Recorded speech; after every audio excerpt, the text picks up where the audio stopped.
મહાસન્માનના મંચ પરથી મુખ્યમંત્રી ભૂપેન્દ્ર પટેલે કોંગ્રેસ પર બ્રહ્માસ્ત્ર છોડ્યું છે। તેમણે કોંગ્રેસ પર પ્રચંડ પ્રહાર કરતા કહ્યું, જે રાજ્યમાં તમારી સરકાર બને છે ત્યાં તમે 5 વર્ષથી વધારે તો ટકતા નથી અને કોઈ કામ કરતા નથી, તેમ છતાં વિરોધ વિરોધ અને વિરોધ સિવાય બીજું કંઈ કરતા આવડતું નથી। જી હા, આ શબ્દો છે મુખ્યમંત્રી ભૂપેન્દ્ર પટેલના। તેમણે કોંગ્રેસને આડે હાથ લેતા કહ્યું કે વિપક્ષને એ પણ ખબર નથી કે કયા મુદ્દા ઉઠાવવા જોઈએ।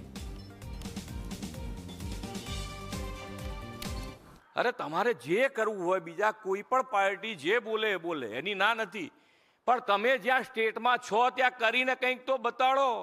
5 वर्षे तो त्यां फरीथी तमारी गवर्नमेंट बदलाई जाय छे, कंईक बताड़ो तो खबर पड़े। तमे बोलो छो, तमे एक वस्तु समझो के ज्यारे होय त्यारे के मोंघवारी मोंघवारी कहे के दरेक वखत मोंघवारी कहे, तमने मोंघवारी कहे अने पाछी साथे शुं कहे खेडूतोने पोषणक्षम भाव आपता नथी। आ बे वस्तु अहींया वेपारी माणस बधा बैठा है, बे वस्तु में केवी रीते संकलन थाय मने समजाई दो। तमे भाई एक ज स्टेज पर बे वस्तु बोले, तमे पोषणक्षम भाव तमे अने माननीय वडाप्रधान श्रीए पोषणक्षम भाव खेडूतोने जे आप्या छे अत्यार सुधीना इतिहास में कोईए नथी आप्या एटला भाव आप्या छे। अत्यार सुधीना इतिहास विचार्युं ए नथी कोईए।